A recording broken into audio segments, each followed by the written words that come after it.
तस्य ज्ञानञ्जनशलाकया चक्षुरुन्मिलितं येन तस्मै श्रीगुरुवे नमः। श्रीगौरांग नित्यानंद श्री अद्वैत चंद्र गदाधर श्रीवासादि गौर भक्त वृंद वाञ्छाकल्पतरुभ्यश्च कृपा सिन्धुभ्येव च पतितानां पावनेभ्यो वैष्णवेभ्यो नमो नमः। हरे कृष्णा कृष्ण कृष्ण हरे हरे, हरे राम राम राम हरे हरे। तो आज श्री श्री जन्माष्टमी महोत्सव और बड़ा सौभाग्य कि हम सब भक्त एकत्रित हो पा रहे।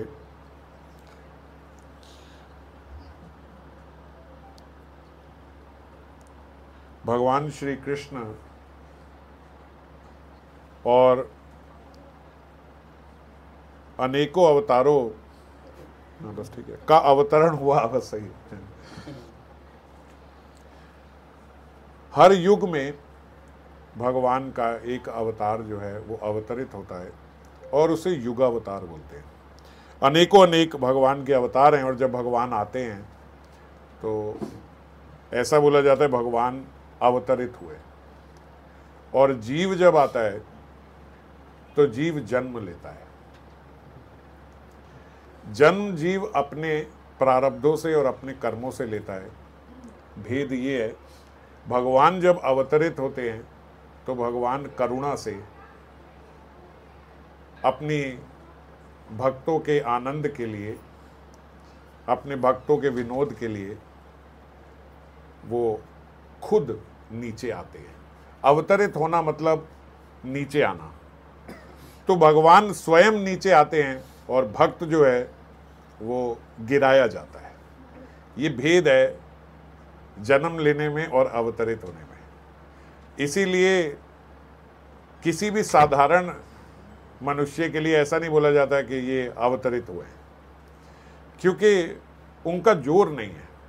अगर आप कहो नहीं ये तो बड़े अच्छे भक्त हैं, ये तो अवतरित हुए हैं। अच्छे भक्त जो हैं वो भी अच्छे साधक अब हो गए अपनी साधना से सिद्ध भी हो सकते हैं, पर तब भी ये कहें कि अवतरित हुए हैं, ये बात नहीं है। क्योंकि अवतरित होने का मतलब है अपनी इच्छा से अपना समय और अपना स्थान निर्धारित करना कि मैं यहाँ इस समय इस काल में आऊँगा। जैसे भगवान ने पहले ही वेदों में सब लिख दिया कि मैं इस समय इस स्थान पर इस जगह पर इन माता पिता के गृह में जन्म लूँगा। अब कलयुग है, कल की अवतार आएगा। कल की अवतार का पहले ही लिखा है कौन से स्थान में भगवान आएंगे, कहाँ आएंगे। और आज अलग अलग भ्रांतियाँ फैल गई कि नहीं ये भी भगवान है, ये भी भगवान है। बड़े सारे मैन्युफैक्चर्ड भगवान हो गए हैं आज। तो हम बोल देते नहीं ये छोटे साईं बाबा है, ये वाले असली वाले साईं बाबा है, ये वाले बहुत सारे साईं बाबा बहुत सारे हो गए हैं। तो और सब के सबको हम कहते हैं ये अवतरित हुए हैं, भगवान हैं। ऐसा नहीं है। ऐसा मैं इसीलिए ये बात आपको बोल रहा हूँ कि मैं देखता हूँ बहुत सारे लोग आज भ्रमित हो गए और बहुत सारी जगह पे बोलते हैं कि ये भी भगवान है, ये भी शिव जी का स्वरूप है, ये भी विष्णु का स्वरूप है। ऐसा नहीं है।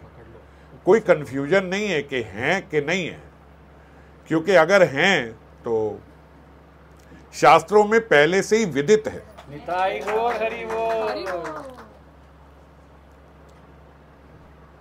पहले से ही शास्त्रों में विदित है, दिया गया है यहाँ पे आएंगे। अब कल की अवतार कहाँ आएंगे, पहले दिया गया यहाँ पे आएंगे, इन ब्राह्मण के घर आएंगे, इस जगह पे आएंगे, स्थान पे आएंगे।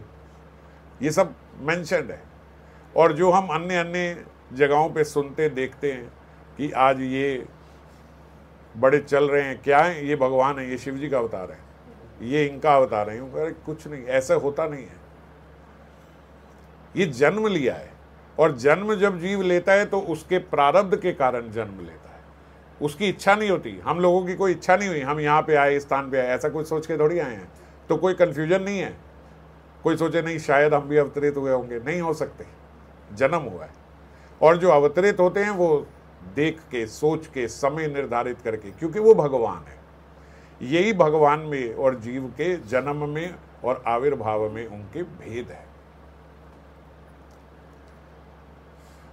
बहुत से युग अवतार हुए हैं, अंश अवतार हुए हैं, और एक प्रकार से काल भी भगवान का ही अवतार है।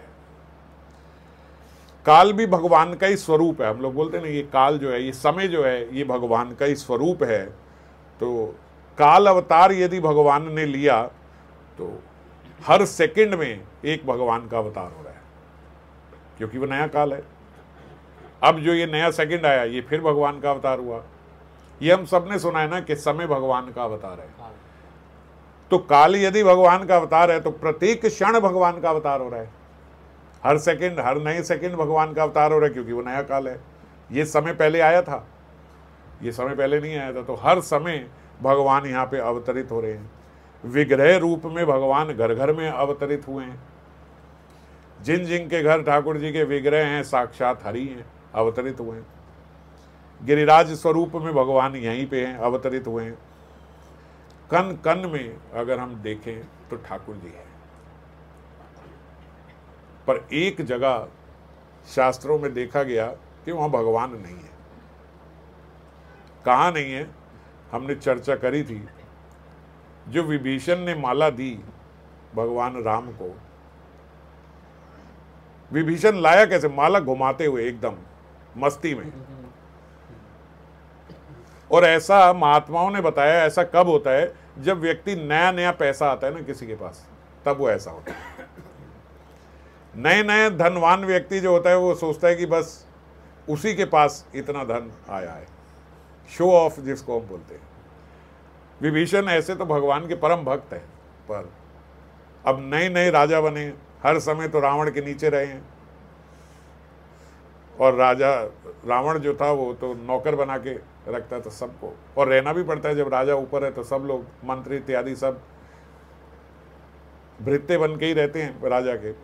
तो पूरा जीवन तो विभीषण वैसे रहे। अब राजा बन गए, और अब राजा बन गए तो राम जी के अभिषेक में आए, और राम जी के अभिषेक में माला घुमाते हुए, क्योंकि बहुमूल्य माला है, बेशकीमती।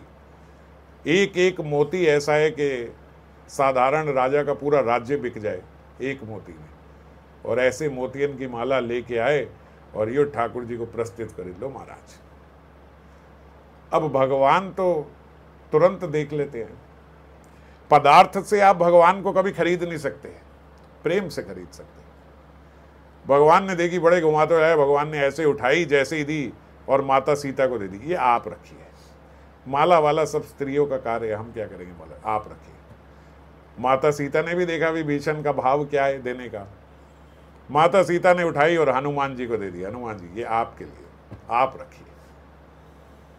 क्यों दी? सबसे बुद्धिमान हनुमान है, तो ये फैसला करेंगे विभीषण का, इसलिए उठा के हनुमान जी को दे दी।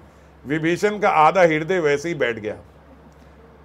महाराज, इतनी बेशकीमती माला गृहिणी को दी, सीता माता को दी, अच्छी बात थी, पर माता ने वानर को दे दी।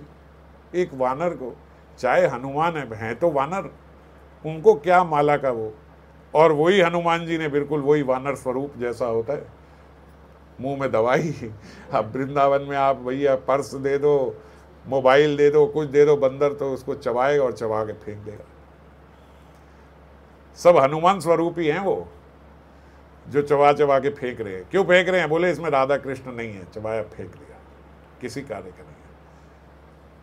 तो हनुमान जी भी चबा चबा के माला ये सब फेंक रहे हैं। विभीषण का हृदय जो है घटता जा रहा है। वो देख रहा है, भैया ये क्या हो रहा है, मैं क्या ले। और जो देखो, जो इतने भाव से, अभिमान से लेके आया है, उसका गंतव्य भी यही होता है कि भैया अब मेरी इसमें थोड़ी एप्रिसिएशन हो, कि भाई इतनी कीमती माला विभीषण आप लेके आए। थोड़ी तो, जब हम कुछ कीमती गिफ्ट देते हैं ना, तो हमारा वो इंतज़ार रहता है, भैया अभी मैसेज आएगा उनका, बोलेंगे बहुत बढ़िया था आपका। और नहीं आए तो हमारे अभिमान को चोट पहुँचती है। और हम उसको बड़े हम्बल तरीके से पूछते, क्या हुआ दादा, पसंद नहीं है आपको? असल में इतना हम्बल भाव होता नहीं, होता ही है कि क्या भाई देखा नहीं। तो हनुमान जी को जब दिया तो विभीषण जी हनुमान जी को बोले, तुम हो तो फिर वानर के वानर ही ना, इतनी बेशकीमती माला माता ने तुम्हें दे दी और तुम्हें इसकी कोई कीमत नहीं है, उठा उठा के इसको चबा चबा के ऐसे फेंक रहे हो। हनुमान जी ने बोला, तुम्हारी नज़र में कीमत होगी विभीषण जी, हमारी नज़र में तो ये कोड़ी का नहीं है। बोले क्यों नहीं है? कहते क्योंकि इसमें मेरे सीता राम नहीं है। आप क्या कर रहे हो? बोले मैं चबा चबा के देख रहा हूँ ठाकुर जी इसमें हैं कि नहीं है, इसमें तो सीताराम जी है ही नहीं, मेरे किसी काम की नहीं। बोले तो तुम्हारा देह भी किसी काम का नहीं है, उसमें है? बोले बिल्कुल है। और फिर आप सब जानते हो, उन्होंने अपना वक्ष चीर के दिखाया और उसमें सीताराम जी।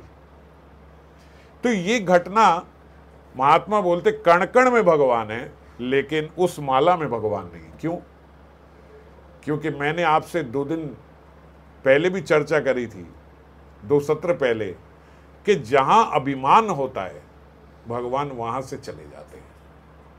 यूं कण कण में भगवान है, पर जिधर जिस व्यक्ति के भीतर अहंकार और अभिमान है वहां से भगवान चले जाते हैं। और वो माला जो है वो विभीषण के अभिमान का प्रतीक है, इसीलिए वो माला वहां से चली गई। भगवान उस माला से चले गए। यही कारण है कि भगवान वहां नहीं। तो हम चर्चा ये कर रहे थे कि कण कण में भगवान है, क्षण क्षण भगवान का अवतरण हो रहा है, काल के रूप में, विग्रह के रूप में। पर जहां जिसके भीतर हम लोग अभिमान करते हैं वहां से भगवान प्रस्थान कर लेते हैं, चले जाते हैं। तो आज के दिन ऐसी क्या खास बात है? आप पूछोगे भैया जब हर क्षण भगवान अवतरित हो रहे हैं तो ये क्या खास बात है, आज के दिन इतना क्यों खास हो रहा है? तो बोले आज के दिन तो ठाकुर जी इसीलिए खास बात है क्योंकि आज के दिन ठाकुर जी प्रकट नहीं हुए। तो क्या बात हो गई? आज के दिन ठाकुर जी प्रकट नहीं हुए, ये खास बात है। प्रकट तो हर क्षण हो रहे हैं, आज के दिन नहीं हुए। बोले जो राम जी हैं, जब राम जी आए तो गाया गया, भय प्रगट कृपाला दीन दयाला। राम जी प्रकट हुए, पर ठाकुर जी जो हैं हमारे बाल कृष्ण लाल जी, ये प्रकट नहीं हुए। आज के दिन खास बात ये है कि आज जो अजन्मा है, जो अवतरित होता है, आज उसने इस जग जीवन के लिए जन्म लिया है। इसीलिए आज के पर्व को बोला जाता है जन्माष्टमी। आपने ध्यान दिया कभी? केवल यही एक है जिसको जन्माष्टमी बोला जाता है, और किसी को नहीं बोला जाता। और आप देखो तो बामन आएगी तो बामन द्वादशी, नरसिंह जी की तिथि आएगी तो नरसिंह चतुर्दशी, राम जी की आएगी तो राम नवमी, बरहा द्वादशी, ऐसे सब बोला जाएगा। पर यहां ऐसा बोला जाता है ये कृष्ण अष्टमी, ये नहीं बोला जाता। क्यों नहीं बोला जाता? जन्माष्टमी, यहां कृष्ण का नाम भी नहीं है। जन्माष्टमी ये जन्म का उत्सव है। ये ऐसे ठाकुर जी आए कि प्रकट नहीं हो रहे हैं, ये गर्भ से आ रहे हैं, जन्म ले रहे हैं, और अजन्मा है, इसलिए मजे की बात है। नहीं तो हम भी जन्म ले रहे हैं, प्रति क्षण जीव जन्म ले रहा है, कोई उत्सव नहीं है। पर ये गर्भ से जन्म ले रहे हैं जो अजन्मा है। आपको ठाकुर जी कभी गर्भ में आते हैं? हाँ, ये गर्भ से आए हैं। इसीलिए जब देवी देवताओं ने स्तुति करी माता देवकी की, तो भागवतम में लिखा है वो गर्भ स्तुति है। उसका नाम देव स्तुति नहीं है, देवकी स्तुति भी नहीं है, उसका नाम गर्भ स्तुति है। तो गर्भ में थे तभी गर्भ स्तुति नाम हुआ। गर्भ जो है भगवान के पास पहुंचा, भगवान मेरी तो बड़ी निंदा होती है इस जगत में, मेरे को लोग नरक जानते हैं कि गर्भ में आना नरक में आने के बराबर है। और जबकि प्रत्येक मनुष्य जो सिद्ध होके आपके पास आया है वो गर्भ से ही आया है। तो इतनी मेरी अवहेलना, तो ठाकुर जी ने कहा कोई बात नहीं, हम भी आएंगे गर्भ से। और गर्भ से भगवान ने जन्म लिया, ये अजन्मों ने जन्म लिया है, इसीलिए आज के दिन को जन्माष्टमी कहा जाता है। और इसीलिए ये एक स्पेशल उत्सव है, इसीलिए ये इतना बड़ा महोत्सव है। सबरे भगवान प्रकट हुए हैं अपनी अपनी लीला करने के लिए, पर ये आए हैं, जन्म लिया इन्होंने साधकों के लिए, भक्तों के लिए, अपने ऐश्वर्य शून्य होके पूर्ण रूप से इन्होंने आनंद करना है ब्रज में। तो जब ऐश्वर्य शून्य होगा तो बोले ये प्रकट हुए हैं लेकिन इनका ऐश्वर्य नहीं है, तो बात जमती नहीं है। अवतरित हुए हैं मगर यहाँ ऐश्वर्य नहीं है, मनुष्य लीला कर रहे हैं, तो फिर बात जमती नहीं है। तो इसीलिए वहां ब्रज में भी जन्म लिया बिल्कुल मनुष्य की तरह, कोई ऐश्वर्य नहीं। जब ऐश्वर्य जीरो करना पड़ेगा तो शुरू से जीरो करना पड़ेगा। ऐसे थोड़ी पहले भगवान की तरह प्रकट हो गए और बाद में फिर ऐश्वर्य अपना शून्य कर दिया। और एक पक्ष ये भी है कि ठाकुर जी तो अनेकों बार आ रहे हैं, प्रतिक्षण आ रहे हैं, यहाँ पे जन्म ले रहे हैं, पर मेरा इससे क्या लाभ है? ये बात मैं पहले भी कई बार बता चुका हूँ कि मेरा क्या लाभ है। बड़ी बड़ी बात हो गई, भैया प्रकट नहीं हुए, जन्म हो गया, जन्म आ गए, सब हो गया, लेकिन मैं क्या करूँ? जब तक मेरे हृदय में नहीं आए, जब तक मेरे हृदय में वो रस नहीं आया, जब तक मेरे हृदय में प्रकट नहीं हुए, तब तक क्या लाभ हुआ इन सब का? अब जन्माष्टमी में क्या सब सिद्ध हो रहे हैं क्या महोत्सव मना के? तो मेरे हृदय में आने चाहिए भगवान। और कैसे आएंगे मेरे हृदय में? तो बोले साधना से। जो हम साधना हम सब कर रहे हैं, पर साधना करने के बावजूद भी हम देखते हैं कि किसी के भीतर वो रस आ रहा है, पर बहुतों के भीतर वो रस नहीं आ रहा है। आता साधना से है, पर साधना के बाद भी मेरा हृदय तो एकदम अभी भी निष्ठुर है, नीरस है, कोई रस नहीं आ रहा। इसमें क्यों नहीं आ रहा? बोले क्योंकि हमने अपने साधना रूपी वृक्ष को प्रार्थना करते हुए जो अश्रु निकलते हैं, वो अश्रु रूपी जल से सींचा नहीं है। यदि हमारी साधना एक वृक्ष है तो उसको जो प्रार्थना करते हुए अश्रु निकलते हैं, संसार के लिए जो अश्रु निकलते हैं उससे नहीं, जो प्रार्थना करते हुए अश्रु निकलते हैं, उन अश्रु रूपी जल से यदि सींचा जाएगा तो साधना रूपी वृक्ष में वो प्रेम रूपी फल आएगा। और वो बड़ा रसीला फल है, लबालब भर जाएगा रस से आपका हृदय जो है। और भगवान कभी अधर्म देख के नहीं आते। हम बोलते हैं ना कि भगवान इतना अधर्म हुआ इसलिए भगवान को यहाँ आना पड़ा, ये करना पड़ा। अधर्म से नहीं आते, प्रार्थनाओं से आते हैं। हिरण्यकशिपु के लिए भगवान ने नरसिंह अवतार नहीं लिया, प्रहलाद के लिए लिया है। प्रहलाद की भक्ति और प्रहलाद की प्रार्थनाओं का फल है कि नरसिंह भगवान वहां पे आ गए। इसमें हिरण्यकशिपु का कोई रोल नहीं है। ये बात तो हमने पहले भी चर्चा करी है कि भगवान को किसी को मारना है तो इतना नीचे आने की क्या जरूरत है? वो तो ऊपर से सारा रिमोट कंट्रोल भगवान के हाथ में ही है। एक जीव का क्या पूरी सृष्टि का नाश कर दें, सब भगवान के हाथ में है। इधर नहीं मारना, ऐसे नहीं मारना, ये नहीं करना, वो नहीं करना, वो सारी कंडीशन कहीं से भी पूरी कर दें, क्या कर लोगे? जिन ब्रह्मा जी ने वर दिया वो ब्रह्मा जी सृष्टि समेत खत्म हो जाएंगे। कोई क्या बोलेगा? बोले वो ही नहीं रहे जिन्होंने वर दिया था, साथ चले गए। तो नरसिंह भगवान जो आए वो प्रहलाद महाराज जी के लिए आए। प्रहलाद महाराज का प्रार्थनाओं का फल है। एक भक्त ने महात्मा से पूछा कि महात्मा ने भजन प्रारंभ कैसे होगा? ये साधना, ये जो साधना रूपी वृक्ष की चर्चा कर रहे हैं, ये लगेगा कैसे? हमारा तुम्हारा जब भी पौधा नहीं होगा, आप बात कर रहे हो कि अश्रु रूपी जल से इसको सेंचा जाए, ये सब कैसे होगा? कहां से हमारी भक्ति प्रारंभ होगी? तो महात्मा ने बहुत बढ़िया बताया। बोले आपके घर में कितने सदस्य हैं? वो बोले हमारे घर में हमारा 4 सदस्य, मैं हूं, मेरी पत्नी है, 2 बच्चे हैं। तो बोले 4 नहीं, आज से 5 सदस्य हैं। हमारा 5 कैसे? बोले ये जो आपके ठाकुर जी बैठे हैं ना, एक इनको अपना सदस्य बना लो।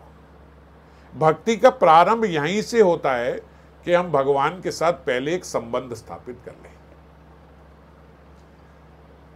अनेकों अनेक जीव हैं, वो बोलते क्या बावले हो रहे हो, भगवान की जन्माष्टमी हो गई, इतना नाच रहे हो, कूद रहे हो, ये सब कर। भाई क्या हो रहा है तुमको? काम पे नहीं आओगे क्या? हम छुट्टी मार के बैठे हैं, वो फोन आ रहे, भैया क्या हो गया, आज तो जरूरी काम था, यहाँ आना था, भैया आज जन्माष्टमी, कल बात करेंगे। तो क्या हो गया, जन्माष्टमी हो गई? मैं कहा भाई तुम्हारा नहीं हो रहा है, हमारा हो रहा है। संबंध की बात है, जिसका संबंध है उसके हृदय में उल्लास है, आनंद है, वो मनाना चाहता है। जिसका संबंध नहीं है वो साधारण जीव ऐसे ही घूम रहा है, बोले जन्माष्टमी को छुट्टी नहीं होती, चलो, वो जा रहे हैं, काम कर रहे हैं, सब कुछ कर रहे हैं। कोई खास दिन नहीं है किसी के लिए, और किसी के लिए बढ़िया बहुत बड़ा दिन है। आपके घर में आपके पुत्र का विवाह है, आपके लिए तो बहुत बड़ा दिन है। आप 8-8, 9-9 महीने से उसकी तैयारी कर रहे थे। आप बारात लेके सब नाच रहे नूच रहे, आपने देखा बाहर भैया घोड़ी खड़ी है, उसको अपने बेटे को लेके जा रहे हैं, डोली उस पर बिठाने के लिए, घोड़ी पे सब कुछ कर रहे हैं, एकदम हू हल्ला हो रहा है। 4-4 घंटे बाद माता जी तैयार होके आई हैं, ये सब कर रही है। साथ में पड़ोसी को देखते वो नाइट सूट में बाहर निकल रहा, भैया वो क्या रहा है? तो उसको बोलते भाई आना, हाँ आ जाएंगे आप, चलोगे पहुँचे, अभी तो आपने 4 घंटे लगाने, हम आराम से बात पहुँचे। अब कोई पूछे भैया यहाँ इतना बड़ा हल्ला मोहल्ला में महोत्सव हो रहा है, तुम जो है नाइट सूट में बड़ा, मेरा क्या हो रहा है? संबंध की बात है, आपका पुत्र उसका क्या है? तो ऐसे ही जन्माष्टमी में संबंध की बात है, कोई संबंध है तो बड़ा मना रहा है। तो महात्मा ने बोला कि आज से आप 4 नहीं, आज से आप 5 हो, आप ऐसा समझो। पहले संबंध बनाओ भगवान से, भक्ति का प्रारंभ यहां से होता है। ये लाल जी जो बैठे हैं ये आपके संबंधी हैं, सबसे पहले ये आपके संबंधी हैं। जब भी आप कपड़े लाओगे ना अपने बच्चों के लिए, तो लाल जी के लिए भी कपड़े लाना। आप कुछ अच्छा खाने के लिए लाओगे ना, नहीं ये मैं बच्चों के लिए लाया, तो लालजू के लिए भी एक। आप 2 टॉफी लाए, 1 टॉफी ठाकुर जी के लिए। आपने बढ़िया पकवान बनाए, आपने पहले ही सोच लिया भोग लगाओ, ये जो भोग वाली रोटी ये मैं पालूंगी, बाकी 1-1 तुम दोनों की। ये संबंध वाली बात नहीं है। संबंध की बात ये होती है कि भैया हम सब 1-1 रोटी खाते, 1 रोटी फिर ठाकुर जी की बनेगी।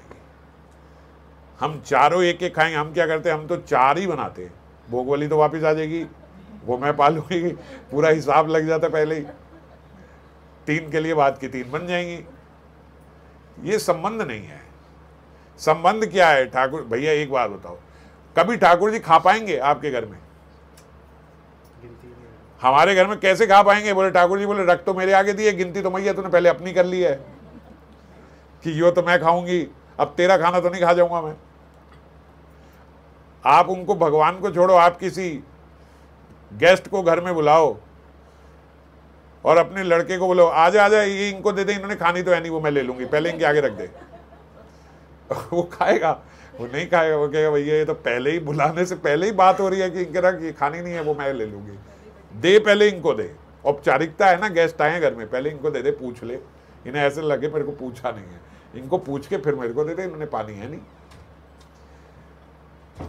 तो जीवन भर हम लगे रहेंगे लेकिन वो पाएंगे नहीं। हम सोचते रहे पाएंगे, वो कभी नहीं पाएंगे, क्योंकि वो आपकी है, आपने गिनती अपने में कर रखी है। तो बोले क्या करें, महाप्रसाद वेस्ट जाएगा अगर ऐसे सोचेंगे तो, अगर जब तक नहीं खा रहे हैं। बोले वेस्ट नहीं जाएगा, आप महाप्रसाद पालो। 5 रोटियां बनी है ना, वो तो आप पालो। अगर ठाकुर जी ने नहीं पाई है, 5वीं रोटी वितरण कर दो। ठाकुर जी फिर आप जिसको खिलाना चाहते हो हम दे देंगे, वो खा लेगा, मगर है आपके नाम की 1 रोटी बनेगी। ये बनाएंगे, ये आपके नाम की है। ये परोंठा बनेगा, ये परोंठा आपके नाम का भी 1 बनेगा। और रोज प्रार्थना करें कि भगवान ये आपके लिए बनाई है, ये आप नहीं खानी है। और फिर आप देखोगे कि एक दिन आएगा जो हम भक्तमाल में सुनते हैं कि ठाकुर जी वो पाएंगे।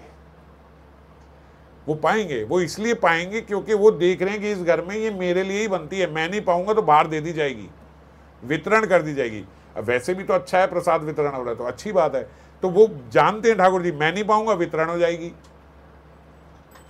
ये मेरी है। ये अब बोलो, ये बात अभी हृदय में लग रहा है ना, कोई संबंध है। तो हम संबंध से कितना चूक जाते हैं जब हम बोलते हैं कि ये तो इनकी नहीं, ये तो मेरी है। तो हम खुद ही फॉर्मेलिटी कर रहे हैं, भैया वहां से घुमा के लानी है, बस एक बारी थाली उधर से घुमा के लानी, इधर ही आएगी। ये बात बनती थी। तो आज से जब भी भोग लगाएं भोग उनके लिए जो बना है, उनके लिए बना है। हम घर में 6 नहीं 7 हैं। अगर आप 7 हो, 7 नहीं 8 हैं। जो भी हम भोग लगाते हैं वो इन्हीं के लिए है। अगर वो इन्होंने नहीं खाया, ये हम खा लेंगे तो हमारी एक बचेगी। समझ गए? फिर संबंध बनेगा और फिर एक दिन आएगा कि भगवान पाएंगे, उससे अवश्य पाएंगे। महात्मा बोलते हैं ऐसा हो ही नहीं सकता ना पाए। आप एक दिन किसी जीव को, भगवान को नहीं, किसी जीव को बुलाओ, इधर आओ, ये आपके लिए प्रसाद। मैं नहीं पाता भैया, मैं घर से पाके मैं क्यों पाऊंगा आपके घर में? अच्छा तो ठीक। अगले दिन फिर बुलाओ आपके लिए, अगले दिन फिर बुलाओ, अगले दिन फिर बुलाओ। एक दिन वो बोलेगा तू रहने दे यार, वो रोज बोलता है, मैं उसकी खा लूंगा। होगा या नहीं होगा? तो जब एक जीव खा लेगा तो ठाकुर जी क्यों नहीं पाएंगे? ठाकुर जी किशोरी जी को बोला, अरे रोज बोलता है ये, पालो। अब वो बोले ना बोले, किशोरी जी पहले बोल देंगी। कैसा हृदय आपका, रोज आपके लिए बनाते फिर भी नहीं पाते हो आप, तो पाएंगे। तो ऐसा भगवान के साथ प्रारंभ करने के लिए पहले संबंध होना चाहिए और फिर प्रार्थना होनी चाहिए कि लालजू ठाकुर जी आप पाओ, किशोरी जी आप पवाओ, ये आप ही के लिए है। हमने हटा ली नजरें इससे, अब हम आप ही के लिए बनाते हैं। ये केवल आपके लिए है, आप पाओ पाओ, हृदय से बनाइए, आपके लिए बनाइए। प्रार्थना ऐसी करेंगे तो धीरे धीरे धीरे धीरे धीरे जब वो प्रार्थना सच्चे हृदय से हमारे निकलेगी तो पाएंगे। तो बोले आप बोलते हो हमने अपने घर में मंदिर बना रखा है, आके देखो बड़ा अच्छा, हमने अपने घर में मंदिर बनाया। हम लोग ऐसे बोलते हैं आप आओ देखो हमारा ऑल्टर देखो, बहुत बढ़िया हमने ऑल्टर बनाया, बहुत बढ़िया ये सजाया वो सजाया। वो ये भी गलत है। आप जो है घर में मंदिर नहीं, मंदिर में घर बनाओ। ये घर जो है बोले यहां बाहर लिख के लगा दो ये ठाकुर जी की कुटिया है, ये रास बिहारी निवास है और यहां हमारा घर है। ये मंदिर है, इस मंदिर में हमने अपना घर बनाया है। भेद है। हम लोग ठाकुर जी को छोटा कर देते हैं। हमने बड़ा भव्य घर बनाया, आओ देखो हमने ठाकुर जी का भी इतना बढ़िया ऑल्टर बनाया। अबे सारी सृष्टि ठाकुर जी की, सब दिया ठाकुर जी का, आप रह रहे हो और आप बोल रहे हो हमने बनाया उनके लिए। हमने, आपने नहीं बनाया। आपका ऐसा होना चाहिए कि हमने ठाकुर जी के निवास स्थान में एक हमने भी अपना घर बनाया है। 2 कमरे महाराज हमने अपने लिए भी रखे हैं। मंदिर है ये और उसमें 2 कमरे हमारे हैं। तो हमारे जीवन की सफलता यही होगी कि हम इस बात को समझ जाएं, केवल मुंह से ना बोले, समझ जाएं। घर में मंदिर नहीं है, हमारे मंदिर में घर है। आपका घर कहाँ है? हमारे शिवास आंगन में हमारे 2 कमरे हैं। हम क्या बोलते हैं? ठाकुर जी का एक हमने पूरा रूम रखा हुआ है, एक मंदिर पूरा ठाकुर जी को दे दिया है। ठाकुर जी ऊपर मुस्कुरा रहे, आज असंख्य ब्रह्मांड मेरे उदर में है और इतना अभिमान। तो अभिमान जहां होता है वहां भगवान चले जाते हैं। बात समझो। जैसे उस माला में नहीं थे ऐसे हमारे घर में भी नहीं है। क्यों? क्योंकि हमने अभिमान किया है। हमने अपने घर में एक कमरा ठाकुर जी को दिया है। बस जब आपने जिस समय ये बोला उसी समय ठाकुर जी गए वहां से, रहो तुम अपने कमरों में। तो हमारा भाव भी ये होना चाहिए। हमारा गिरिराज कुटीर में हमारे 2 कमरे हैं, श्रीवास आंगन में हमारे 2 कमरे हैं। हम यहाँ रह रहे, मंदिर में घर है हमारा। ये तो मंदिर है, यहां हम रह रहे हैं। तो खैर, तो आज लाला का जन्म हुआ है, कृष्ण जन्म हुआ है आज। और सर्वप्रथम ब्रज में भी, अब ब्रज में जो है ये तो देखो कितना साधारण हो गए, ये अवतरित भी नहीं हुए, ये तो एकदम मनुष्य भाव से आज जन्म लिया इन्होंने। पर जो परिकर है ठाकुर जी के, वो बोलते भाई ठाकुर जी का जन्म हुआ है तो अभिषेक भी होगा। तो बोले अभिषेक कैसे हो रहा है? बोले जैसे ही माता यशोदा ने बाल गोपाल को देखा तो मानो उनके सबरे अश्रु जो हैं, उनके आंखों के जितने अश्रु के घड़े थे आंखों में, वो फूट गए और एकदम नदी की तरह उनके अश्रु बह रहे हैं। और मैया के जो नयन चषक हैं उनसे ही अश्रु धार ऐसी बह रही है कि लाला को अभिषेक हो रहा है। प्रेम स्वरूप में सारी विधियों का पालन हो जाता है ब्रज में, पर प्रेम में पता नहीं लगता विधि है। ऐसे नहीं मटकी आ रही है, अभिषेक हो रहा है, ये सब हो रहा है, ऐसे अभिषेक नहीं हो रहा है ठाकुर जी का। वहां माता यशोदा के नैनों से ऐसे अश्रु झरझर बह रहे हैं और झरझर अश्रु से उनका जन्म लेते ही अभिषेक हो रहा है। और अभिषेक के बाद बोले माला पहनाई जाती है। तो अब माला कैसे पहनाई जाएगी? तो कवि कर्णपुर जो है वो कहते कि जब बड़े अथक प्रयास के बाद, अब क्या है, मैया देख नहीं पा रही, दर्शन नहीं कर पा रही, जिस आंखों से ऐसे जर्जर अश्रु निकल रहे हैं, दर्शन कैसे होंगे लाला के? दर्शन नहीं कर पा रही हैं। तो बड़ी अथक प्रयास के साथ अपने अश्रुओं को रोका। देखूं तो सही कैसा हुआ है लाला। अब देखने की इतनी लालसा और देख पानी नहीं है, अश्रु पे अश्रु आए जा रहे हैं, बहे जा रहे हैं। तो जब अभिषेक हुआ तो धीरे धीरे अथक प्रयास के साथ, अब जब अथक प्रयास के साथ बहते हुए अश्रुओं को रोका जाता है तो क्या होता है, फिर वो एक एक बूंद करके अश्रु गिरता है।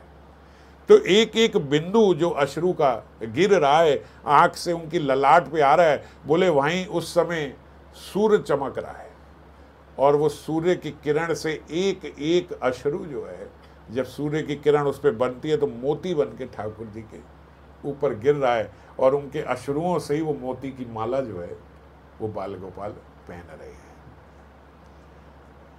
अभिषेक भी हो गया, माला भी हो गया। बोले अब बोले भोग लगाया जाएगा। तो तुरंत मैया ने जैसे दर्शन किए तो वहां को दूध पिलाने के लिए अपने वक्ष से लगा के अब ठाकुर जी को दूध भी पिलायो और इसके साथ ही राज उपचार के साथ उनका पूजन हो रहा है। एक पूजन होता है राज उपचार से।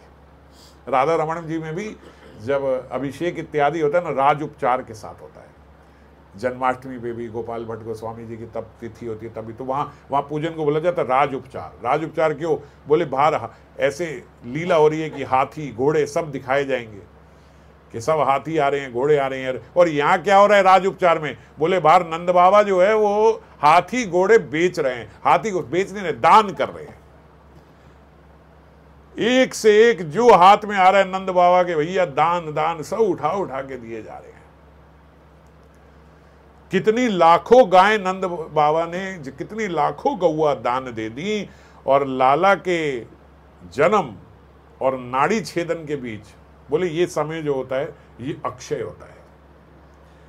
इस सबरे गृहस्थ के लिए भी बड़ी जानने की चीज है कि जब बच्चा हुआ और होते ही, आजकल तो अस्पताल में होके पूरा सैंपल बाहर निकल के आता है, आपको बाद में पता लगता है कि भैया कब का हो चुका, 2 घंटे हो गए। लेकिन पुराने ज़माने में ऐसा नहीं होता था, सामने हो रहा है। तो बोले जब बच्चा हुआ और हुए और नाड़ी छेदन के बीच में, जब नाड़ी काटी जा रही, उसके बीच में आपने जो संकल्प ले लिया कि मैं ये दान करूँगा, क्योंकि इतनी जल्दी दान तो नहीं हो सकता, दान का संकल्प हो सकता है। यद्यपि दान का उसमें महत्व है, लेकिन दान नहीं इतनी जल्दी हो रहा, तो दान के संकल्प का भी महत्व है। फिर आपने किया तो तुरंत उसी समय नंद जी ने संकल्प ले लिया, मैं 2 लाख गायें दान करूंगा। कितनी? 2 लाख गायें। उनके जन्म और नाड़ी छेदन के बीच में ही संकल्प ले लिया, भैया 2 लाख गायें दान होंगी। और कितनी दान हुई? बोले संख्या नहीं है, संख्या नहीं है। उस समय उन्होंने कितनी गौआ दान करी? आप बोले भैया हमने सुना है 9 लाख गौआ तो थी उनके पास, तो संख्या कैसे नहीं है? उनके अपने पास की संख्या है, हमारे पास टोटल 9 लाख है। कितनी गैया दान? बोले उस समय उन्हें नहीं पता है कितनी, कहाँ से लक्ष्मी आ रही है, कहाँ से सब। केवल गौआ दान नहीं दे रहे हैं, हाथी और घोड़े दान में दिए जा रहे हैं। हाथी दीनो, घोड़ा दीनो और दीनो पालकी, गाते ना हम लोग। क्या मतलब है इसका? हाथी दीनो, घोड़ा दीनो, क्या क्या, हाथी के हाथी भैया दान हो रहे हैं। और सभी देवी देवता जो हैं, बोले वहां आते हुए तो दिख रहे हैं, जाते हुए कोई नहीं दिख रहा है। आए जा रहे हैं, आए जा रहे हैं, आए जा रहे हैं, आए जा रहे हैं, भैया कोई वापस नहीं जा रहा है। सब वहां पे एकत्रित हुए जा रहे हैं। भोले बाबा भी वहां पे आए। बोले शिव जी आए, शिव जी ने तुरंत गणेश जी को अपनी गोद में उठा लिया। भैया मेरे गणेश को हाथी समझ के ना दान दे दे, इसको उठा लो। खुद देखेगा इसकी सूढ़ ने कहीं गणेश जी को ही दान दे देगा। नंदी की पूछ पकड़ ली, पकड़ लो भैया, कहीं गौवा में तू भी निकल जाए, तेरा भी दान दे दे। क्योंकि नंद बाबा देख नहीं रहे हैं, वो तो जो हाथ में आए जा रहे, उड़ाए जा रहे हैं। भोले बाबा आपने अपने गणेश जी को पकड़ लिया, भैया इसको छोड़ देना, कहीं हाथी समझ के दे दो इसको भी। सारे देवी देवता आए, कुबेर भी वहां पे आया। कुबेर ठाकुर जी से प्रार्थना कर रहा, महाराज मेरी गद्दी की कोई लाज ही नहीं है, फाइनेंस मिनिस्टर हूं मैं इस पूरे जगत का, कोषाध्यक्ष हैं कुबेर जी, सारा धन उन्हीं के पास होता है। और कुबेर जी कह रहे हैं जितना मैं यहाँ पे देख रहा हूं ये नंद बाबा दान दे रहे हैं, इसका तो कुछ अंश भी मेरे पास नहीं है। होने को तो सारा धन कुबेर के पास है, कुबेर से ही धन मिलता है। तो कुबेर कह रहे हैं मुझे लग रहा है मैं बड़ा गरीब हूं, ये नंद बाबा के पास इतना धन कहां से आ रहा है। साथ में लक्ष्मी जी भी हैं। लक्ष्मी जी भी कह रही कुबेर तुम अपना देख रहे हो, मेरा नहीं देख रहे, मेरे पास सिर्फ ये कमल ही रह गया है। आज ऐसा लग रहा है कि मेरे पास भी कोई धन संपत्ति नहीं है, सब तो नंद बाबू ने लुटा दिया वहां पे। इतना धन, इतना वितरण हो रहा है, और लेने वाले भी महाराज कोई भिखारी नहीं आए हैं। आज हम यहां पे किसी को बोले कि भैया थोड़ा दिल बड़ा करो, एक हाथी दान दे दो। अब हाथी बड़ा महंगा आता है, और कोई दिल बड़ा कर भी लेके अच्छा चलो मैं हाथी दान देता हूं, लेगा कौन? मानो आपको दे दिया जाए, माता जी हाथी दान में मिल रहा है, ले लो। अब भैया मैं पूरे जीवन में उतना नहीं खाऊंगा, तो वो 2 घंटे में सबरा खा जाएगा, इतना तो हम पूरे जीवन में नहीं खा पाएंगे। कितने टन हाथी रोज खाता है, इतने टन हम अपने पूरे जीवन में नहीं खाएंगे। तो बोले देने वाला तो आ जाएगा, हाथी लेने वाला कहां से लाओगे? कोई लेगा हाथी? मैं माफ करो भैया, इसका तो एक टाइम का खाना नहीं पूरा कर पाएंगे हम। तो बोले इसलिए जो लेने वाले आए हैं वो भी बड़े बड़े देवी देवता हैं, कोई भिखारी नहीं है वहां पे। वो इतने इतने हाथी दान दिए जा रहे हैं, तो इतने हाथी लेने वाले भी बैठे हैं वहां पे, बड़े बड़े लोग हैं, बड़े बड़े देवी देवता हैं। और इसी के साथ पूरा भव्यता से अब हम लोग कल नहीं परसों नंद उत्सव करेंगे। तो नंद उत्सव क्या है? नंद उत्सव यही है, चले जा रहा है। जब से ठाकुर जी का जन्म हुआ है, बोले कल नंद उत्सव है, परसों तो नहीं है, परसों भी है।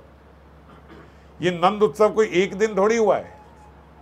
बोले ठाकुर जी का जन्म हुआ, 1 हफ्ते बाद तो होश आई है नंद बाबा को।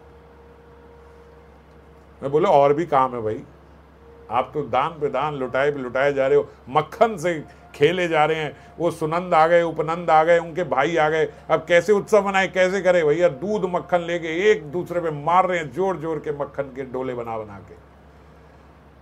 अब यही खेल है वहां पे, उठाए मक्खन। बोले पूरे वृंदावन में मक्खन का कीच फैल गया, हर जगह दूध मक्खन सब हो गया। सारे ब्रजवासी जो हैं वो उसी में खेले जा रहे हैं।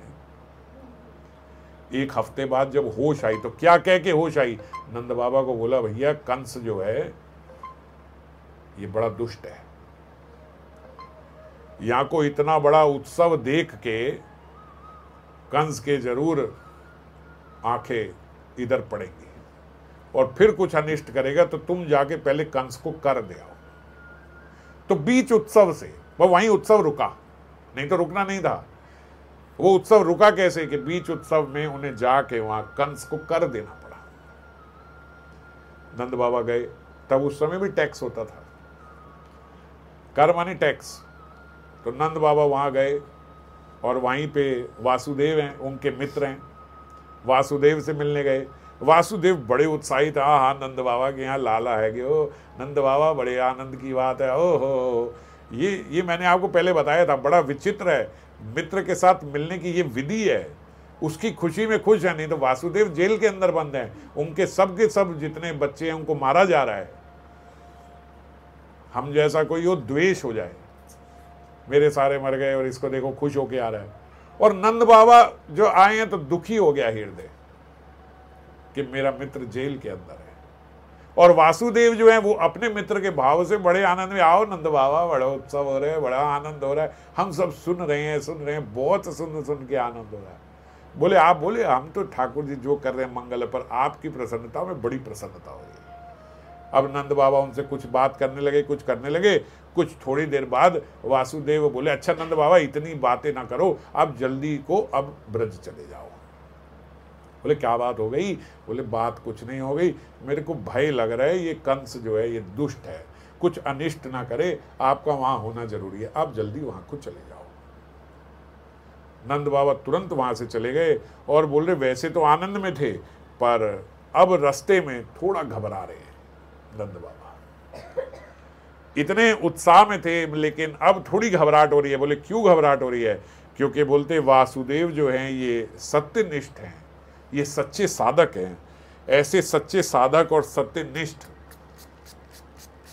कोई बात बोलते हैं तो उस बात में दम होता है।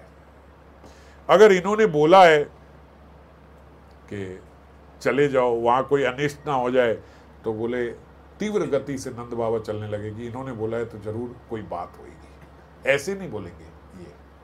और तीव्र गति से वहां पहुंचे तो वहां अगले ही दिन महाराज वहां पे पूतना का आगमन हुआ। और जब पूतना आई तो वहां पे विवरण है शास्त्रों में, श्रीमद् भागवतम में, कि उसको देख के बिल्कुल ऐसा लगता जैसे साक्षात लक्ष्मी आ गई है। जितने ग्वाल वाल हैं बोले सब मुंह खुले के खुले, आंख खुली की खुली रह गई इसको देख के, कि ऐसा सौंदर्य तो हमने कभी देखा ही नहीं है जैसा उसका पूतना का। और बोले वो नहीं, गोप स्त्रियां जो हैं वो भी मुग्ध हो गई। अब ये अलग से सुखदेव गोस्वामी ने लिखा कि गोप स्त्रियां भी हो गई, ब्रजंगनाएं भी हो गई, क्योंकि जनरली स्त्री जो है वो स्त्री को देख के मुग्ध नहीं होती। कोई स्त्री बड़ी सुंदर लग रही हो ज्यादा से ज्यादा एक स्त्री का यही रिएक्शन होता है दूसरी का, इतना भी कुछ नहीं है वो कभी प्रसन्न नहीं होगी कि ये देख के कि ये ऐसी कर रही है वैसे कर रही है। महंगा मेकअप लगा लेने से कोई सुंदर नहीं हो जाता। सौंदर्यता तो जो है वो हृदय की होती है, और जो बोल रही है वो खुद लगा के आई है मेकअप तो इसीलिए सुखदेव गोस्वामी बोल रहे भैया गोप ग्वाल तो हुए, गोप स्त्रियां जो हैं वो भी मुग्ध हो गई हैं। एक जगह महात्माओं ने लिखा इसमें योग माया का भी हाथ है। ठाकुर जी ने लीला करनी थी ना, तो उसको ऐसा सौंदर्य उस समय दे दिया। पर क्योंकि वो असुरी थी, तो असुरी जो होती हैं उनके भीतर ये होता ही है भेष बदलने की, उनके अंदर कला होती है, वो बदल लेते हैं। और ऐसा सौंदर्य जो है उसकी तो बड़ी बड़ी विवेचना है महाराज। आज अगर वो मानो हम केवल पूतना के सौंदर्य की विवेचना करने लगे तो 1 घंटा कम पड़ेगा। ऐसा सौंदर्य बताएगा। बोले ऐसा लगता था जैसे सूर्य कोई अपना तिलक बना लिया हो, ऐसे लगता जैसे उसने चंद्रमा कोई अपने नाक की नथनी बना लिया हो, और सबरे नक्षत्रों जितने नक्षत्र हैं उन सभी को उतार के उसकी माला धारण कर ली हो।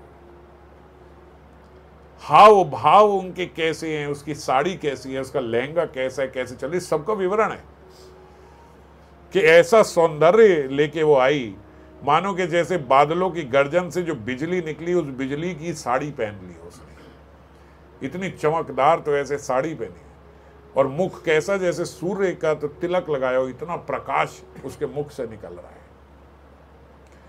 और हाथ में एक कमल लिया हुआ है, बिल्कुल एकदम लक्ष्मी जैसे वहां पे प्रकट हो गई।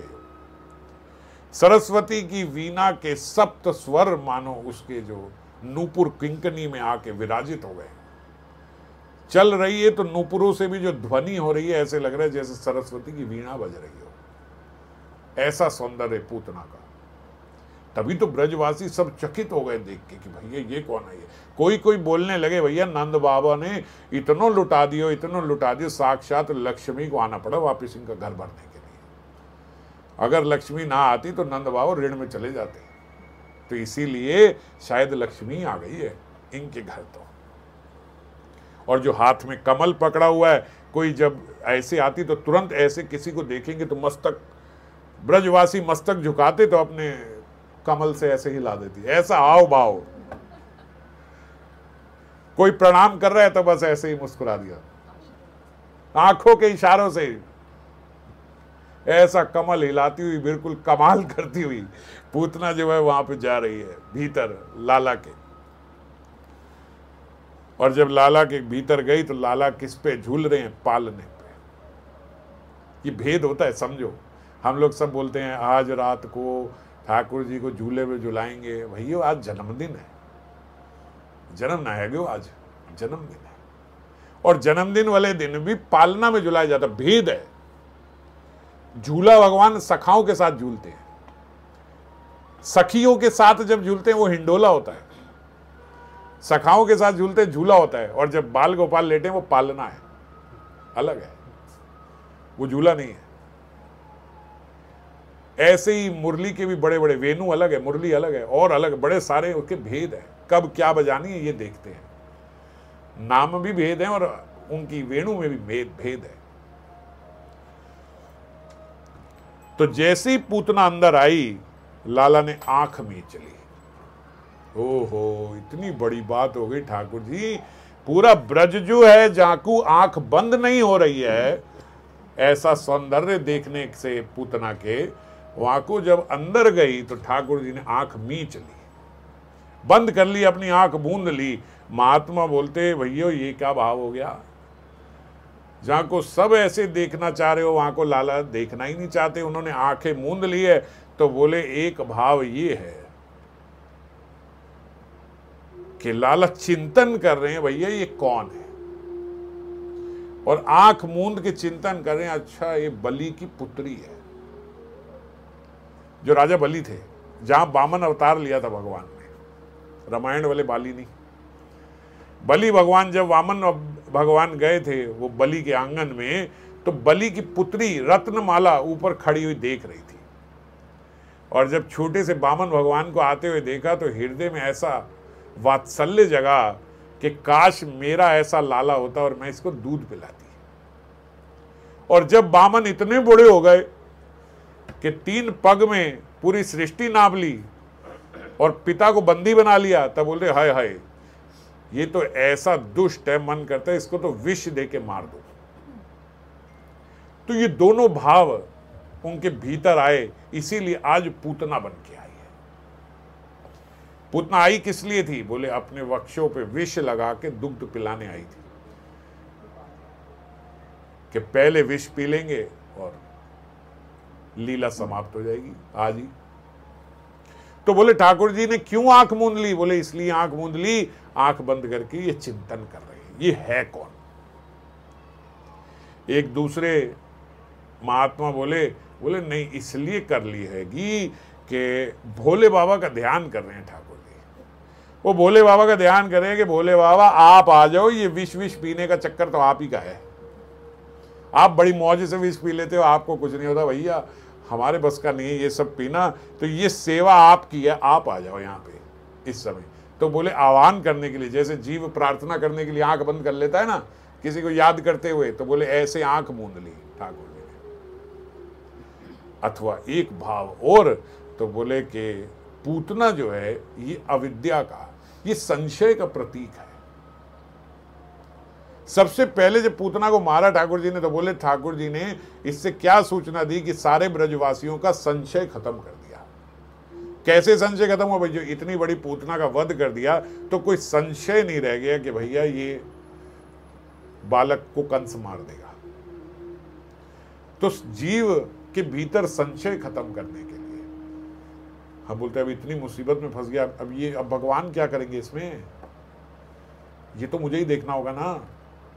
नहीं, ये संशय आपके अंदर जो आ गया, भगवान क्या करेंगे इसमें, मेरे साथ ऐसा हो गया, भगवान ने इसमें क्या भला कर दिया। आप कहते हो भगवान हमेशा सब अच्छा ही करते, इसमें क्या अच्छा है। ये जो संशय हमारे अंदर है ये पूतना है, ये अविद्या जो हमारे भीतर है, तो इसका ही नाश करने के लिए पूतना जो है वो अविद्या का प्रतीक है।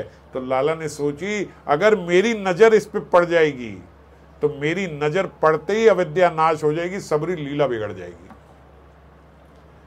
वहां को जो मन में है कि इसको दूध पिलाना है, इसको विष पिलाना है, सब बातें धरी की धरी रह जाएगी। भैया पिछले कितने, जब वामन की पुत्री थी वहां सतयुग से लेके बेचारी अब तक आई है अपनी वो इच्छा पूरी करने, वो सब धरी रह जाएगी।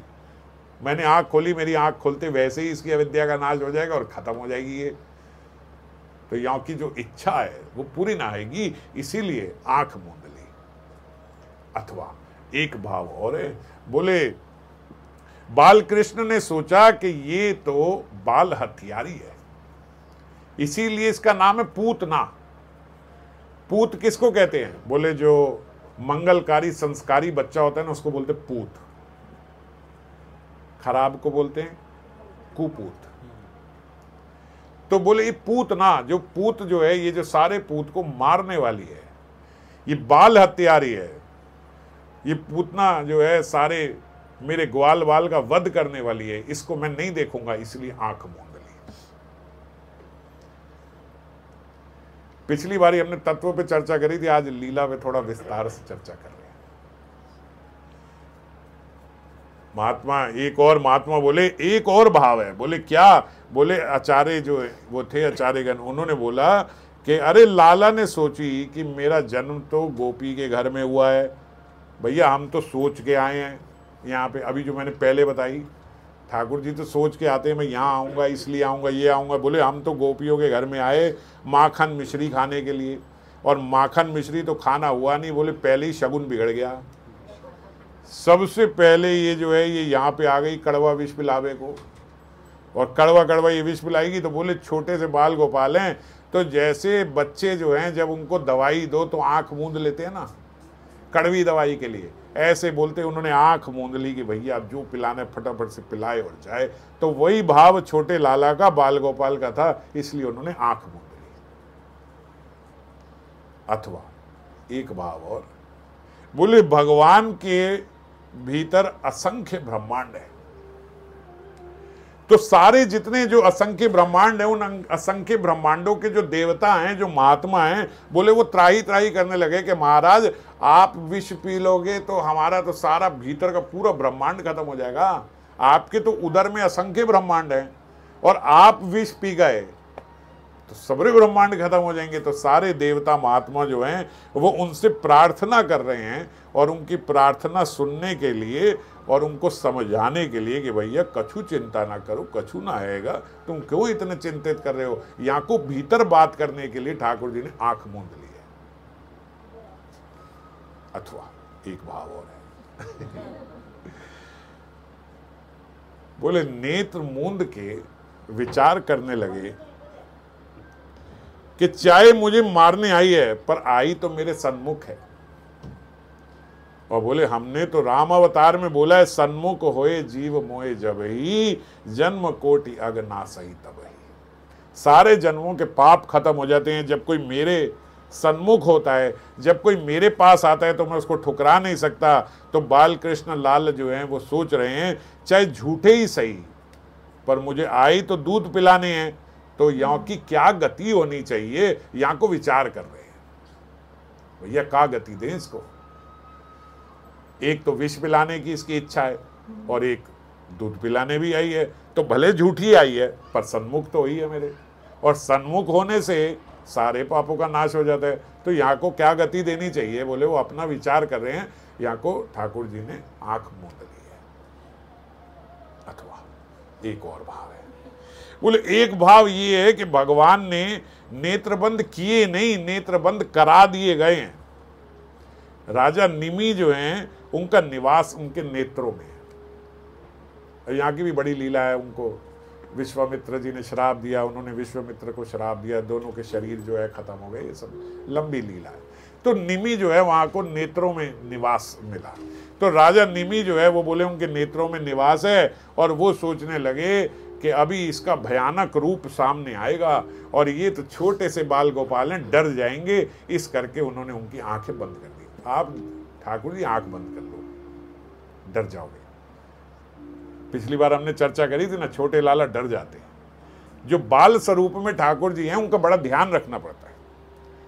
लड्डू गोपाल जी घर में हो, बड़ा ध्यान रखे महाराज शंख ना बजाई हो। सुबह सुबह उठ के शंख बजा दी और डर जाते हो। ये जो वैदिक रीति है, ये वैदिक रीति से ठाकुर जी को नहीं उठाया जाता शंख बजा के। मैंने बताई थी ना, राधा रमन में तो डंडा भी अंदर नहीं लेके जाने देते, बोले लाला डर जाएगा। बांके बिहारी में जन्माष्टमी वाले दिन एक दिन सिर्फ सुबह मंगल आरती होती है, बाकी दिन मंगल आरती नहीं होती। बोले लाला को कष्ट आएगा, क्यों सुबह सुबह उठा देंगे। और हम लोग रात को 12 बजे ठंडे ठंडे पानी से अभिषेक करा देते हैं ना। बड़े नाजुक लाला हैं, छोटे हैं, तो इसीलिए इनका अभिषेक रात को नहीं। रात को जन्म हुआ है, अब आपका बच्चे का आप ध्यान करते हो इस वक्त इसका जन्म हुआ है, उसी वक्त बर्थडे मनाऊंगी ना। वो तो दिन है, उस दिवस में आप मनाते हो, समय देख के थोड़ी करते हो। तो तो इसीलिए समय देख के अभिषेक नहीं होता, दिन में अभिषेक होता है। रात को 12 बजे नहीं, रात को 12 बजे जन्म हुआ है, इस बात की सजा दोगे क्या कि रात को 12 बजे उठा के ठंडे पानी से नहलाएंगे ना, अभिषेक दिन में। तो निमि सोचने लाला डर जाएगा, इसलिए वहां की आंख उन्होंने मूंद दी। अच्छा, और एक भाव और है, तो बोले कि पूतना जो है ये कौन है, ये बकी है। अहो बकीयम स्तन कालकूटम। बकी कौन है, बकासुर की बहन। बकासुर कौन है, बगुला, तो ये बगुली है, बकासुर की बहन जो है। और ठाकुर जी के नेत्र जो हैं वो बोले राजहंस के समान है, तो इसीलिए वो राजहंस जो है वो बगुली के दर्शन नहीं करना चाहते कि यहाँ को आंख मूंद लिए उन्होंने। और एक भाव और है कि ये सोचिए कि मेरे जो नेत्र हैं जब वहां के दर्शन ये कर लेगी तो मैं तो निर्भयता से रहता हूं। अब ठाकुर जी को भय तो हो नहीं रहा है असुरी से। जो प्रेम करता है प्रेमी के डंडे से डर जाते हैं, प्रेमी की ऊंची आवाज से डर जाते हैं, पर अब कहो कि असुर आके डरा जाए तो वहां से तो ठाकुर डरते नहीं। और बच्चा चाहे कितना डरने वाला हो, बच्चा हमेशा यही बोलता मैं डरता हूं क्या किसी से, ये भी बात है। राजा निमि ने आंख बंद कर दी है, भैया ये डर जाएंगे, मगर बच्चा जो है वो थोड़े सोचता है मैं डर जाऊंगा। तो बोले ये मेरे नेत्र देखेगी ना, उसमें देखेगी कि मेरी कितनी निर्भयता है, तो मेरी निर्भयता देख कर ही ये दुख दुख कुछ नहीं पिलाएगी, यहीं से भग लेगी। और वो मैं चाहता नहीं कि लीला खराब हो जाए, तो इसीलिए बोलते ठाकुर जी ने अपनी आंख मूंद ली। और एक भाव और है कि पूतना के जब नुपुरों की झंकार सुनी तो ठाकुर जी ने ये सोच के आंख मूंद ली कि भैया मेरा क्या भाग्य है।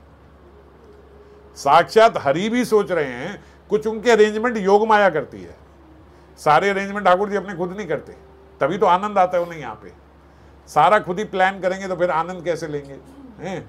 अगर सब उन्होंने ही प्लान किया मेरे साथ ये होगा ये होगा ऐसे होगा, फिर आनंद कैसे आएगा? उन्हें भी आनंद लेना है, तो आनंद लेने के लिए उनकी प्लानिंग योग माया करती है। तो बोले ठाकुर जी कह रहे मेरा भी कैसा भाग्य है, राम अवतार में भी सर्वप्रथम ताड़का ही आ गई मरने को, तब भी स्त्रीवधी करना पड़ा सबसे पहले, और यहाँ के बारी भी सबसे पहले पूतना ही आ गई है। भैया स्त्रीवधी करना पड़ता है सबसे पहले तो ये मेरा कैसा भाग्य है। बोले दोनों बार मेरे को सबसे पहले मेरा मुहूर्त जो है वो स्त्रीवध से ही शुरू हुआ। तो ये बात को याद करने के ताई ठाकुर जी ने अपनी आंख मूंद ली। एक और भाव है, एक ने कही महाराज लालजू के नेत्रों में करुणा का सागर है, और अगर वो उस पर नजर उनकी पड़ जाती तो बोलते वो करुणा के सागर जो है जब उस पर नजर पड़ जाती तो सारा असुरी भाव उसका वहीं खत्म हो जाता। तो फिर वहां की जो इच्छा थी कि यहाँ को दूध पिलाऊं, यहाँ को विष पिलाऊं, वो खत्म हो जाएगा। और बोले ठाकुर जी की एक नजर उग्र नजर भी है जो वो नरसिंह रूप में लेके आए थे, वो भी तो ठाकुर जी है, नरसिंह जी में अपनी उग्र नजर लेके। तो बोले एक उनकी नजर में करुणा बहुत है, उस करुणा भरी नजर से देख लेते तो फिर मार ना पाते वो खुद भी, और अगर उग्र नजर से देख लेते तो बोले वो वैसे ही भस्म हो जाती। उग्र नजर से देख लेते तो बोले अब और तीसरी नजर तो हमारे पास शिव जी की तरह है नहीं, दो ही प्रकार की नजरें हैं। बोले इसीलिए उन्होंने अपनी आंखें जो है मूंद ली। एक और भाव है, ठाकुर जी सोचे मेरी मैया के वेश में आई है, माता बनने आई है मेरी, यदि मैं ऐसे देख लूंगा कि मेरी माता के स्वरूप में आई है तो मैं इसको मार नहीं पाऊंगा। और जबकि मारना जरूरी है इसको, क्योंकि यहाँ ने बहुत सारे बाल हत्या करी है। हालांकि जब ब्रज में आई थी तो किसी बाल की हत्या नहीं कर पाई थी।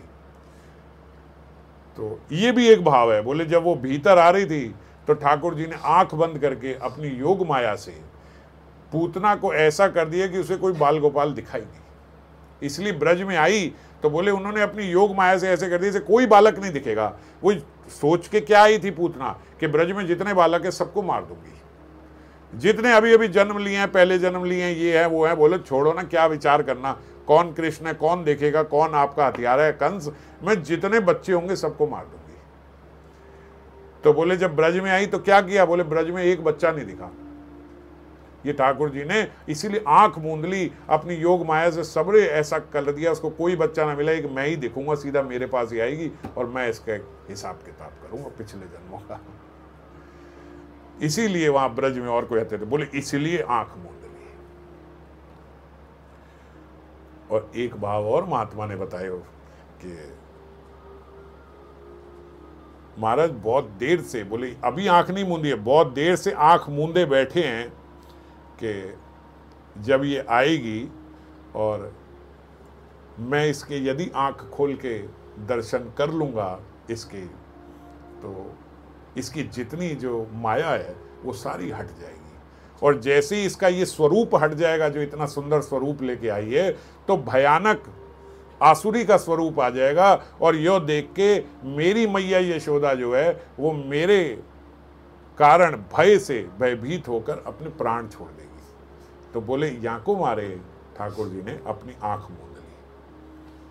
और एक भाव और है, बोले कि महात्मा बोलते कि ठाकुर जी आंख मूंद के प्रार्थना कर रहे हैं, हे मेरे आत्म स्वरूप, मेरे रुद्र महादेव, आप इस सृष्टि का अंत करने वाले हैं, तो अपनी वही लीला ले के आप यहाँ पे आ जाओ और यहाँ को अंत आप ही कर दो, मेरा मुहूर्त बिगड़ जाएगा। सबसे पहले फिर स्त्रीवध करने के लिए आपको विष पीने की भी आदत है, आप पी लेते हो, तो आप ही इसका विष पियो, आप ही इसकी हत्या करो, इसको मारो, इसका वध करो। हम तो जो है माखन मिश्री खाएंगे, बाद में जो विष के बाद का दूध है महाराज वो हम पी लेंगे, विष आप पी लो।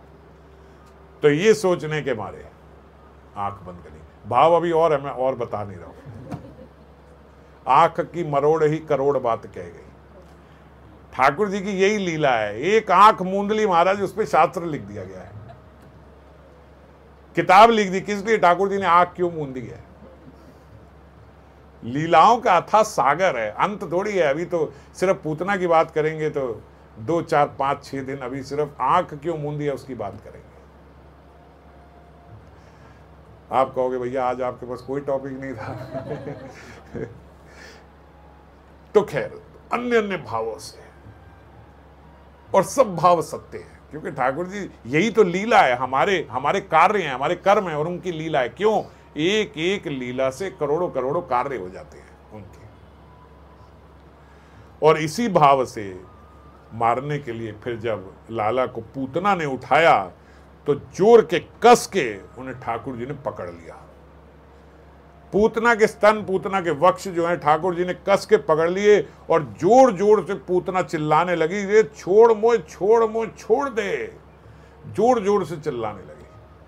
और ठाकुर जी बोलते जितनी जोर से वो चिल्ला रही उतनी जोर से ठाकुर जी रुदन कर रहे हैं, रो रहे हैं जोर जोर से, बहुत जोर जोर का रो रहे हैं। सारे ब्रजवासी एकत्रित हो गए, भाई क्या बात हो गई, इतना जोर के लाला रो रहे हैं। जब वहां पे आई तब तो सब ऐसे चकित हो गए, भैया साक्षात लक्ष्मी आई है। मैया वहीं पे खड़ी है, यशोदा मैया। यशोदा मैया ने अपने हाथ से लाला जो है वो वहां को दे दियो पूतना को, क्योंकि इतनी दिव्य लग रही है। मतलब आप समझ लो आजकल का मेकअप जैसे होता है, 55 साल की माताएं और मेकअप ऐसे एकदम 25 साल की बना देंगे। दूल्हा कंफ्यूज हो जाता है, भैया जिसमें मेरी दुल्हन कौन सी है, माइया भी साथ में खड़ी है, बेटी भी साथ में खड़ी है, एक जैसी लग रही है। ऐसा मेकअप हो गया आज। तो वो लगा के आई ऐसा मेकअप। माता यशोदा भी कह रही है कि ये दो, अपने हाथ से अपना लाला जो है उसको दे दिया। और दे दिया तो ठाकुर जी अब कस के पकड़ लिया। अब वो जोर जोर की चीख रही है, और वो जितनी जोर से वो चीख रही है उतनी जोर से वो रो रही है। अब महात्मा बोलते भैया रो क्यों रहे हैं ठाकुर जी? ठाकुर जी क्यों रो रहे हैं? अमंगल है भैया, ठाकुर जी काहे को रो रहे हैं? बोले ठाकुर जी इसलिए रो रहे हैं क्योंकि वो कह रही है मुझे जोर जोर से चिल्ला चिल्ला के बोल रहे छोड़ दे छोड़ दे छोड़ दे, और मुझे छोड़ना आता ही नहीं भैया, मुझे तो पकड़ना आता है। आज तक छोड़ा नहीं है मैंने किसी को जिसको पकड़ लिया है, मैं कैसे छोड़ू इसको? अभी तक तो जो ये मांग रही थी भैया दूध पिलाऊंगी पी लिया, विष पिलाऊंगी पी लिया, अब क्या छोड़ दो? बस छोड़ नहीं सकता मैं, ये काम मेरा नहीं है। तो इस करके लाला जो है जोर जोर के रो रहे हैं और अपने असली स्वरूप में पूतना आ गई। जब आदमी वेदना में होता है ना, दुख में होता है, तो फिर वो अपने असली स्वरूप में आ जाता है। आप ऐसे बात करो, हाँ जी प्रभु जी बहुत अच्छा प्रभु जी, जी दादाजी बहुत अच्छा जी दादाजी, ये जी वो जी, और थोड़ा सा संकट आया आपने, वो बात सुन इधर आ, आदमी अपनी पे आ जाता है, फिर उसकी असली भाषा निकलने लगती है, फिर उसके शब्दों का जो चुनाव होता है उससे पता लग जाता है भैया इनका क्या चरित्र है। संकट के समय बड़ा अच्छा म्यूजिक चल रहा है, एसी चल रहा है, सब चल रहा है, सब दादाजी माताजी हाँ जी हूँ जी, और 4 घंटे हो गए लाइट नहीं आ रही, एसी नहीं चल रहा, पंखा नहीं चल रहा, पसीने आ रहे, तो चुप कर यार, कथा यूट्यूब में सुन लेंगे हम। चलो अभी यहां से तो संकट के समय आदमी का असली स्वरूप आया था, तो पूतना का असली स्वरूप सामने आ गया, और बोले असली स्वरूप कैसा है, बोले 6 कोस लंबी है। 6 कोस लंबी का मतलब आप समझो 18 किलोमीटर लंबी, 18 किलोमीटर की लंबी समझ लो, लगभग 60,000 फीट, 30-35 हजार पे तो हमारे हवाई जहाज चलते हैं। 60,000 फीट लंबी पूतना, इतनी लंबी, और सबसे ऊपर वहां के वक्ष पे ठाकुर जी टंगे हुए हैं, छोटे से बाल गोपाल। 60,000 फीट पे ऊपर, हवाई जहाज नजर नहीं आता 35,000 फीट पे, यहां से 60,000 फीट पे ठाकुर जी ऊपर है। मैया भैया बेहोश हो गई, गयो लालो ये क्या हो गया मेरे से, और वेदना में मैया मूर्छित हो गई, और ठाकुर जी जो है कस के पकड़े रखा, और यूं ही के यूं ही उसके सारे विष भी पी लियो, दुग्ध भी पी लियो, प्राण भी ले लियो, उसके पूरे के पूरे प्राण सोख लियो, और चिल्लाते चिल्लाते पूतना जो है ढम करके नीचे गिरी। बोलते जहां नाक गिरा वहां नागपुर हो गया, जहां ये गिरा, इस प्रकार से सारे नाम हो गए। बहुत लंबी ब्रज के बाहर पहुंच गई, 60,000 फीट नीचे गिर गया, सारे वहां के वृक्ष इत्यादि सब खत्म हो गए। और जब बाद में भैया बड़ी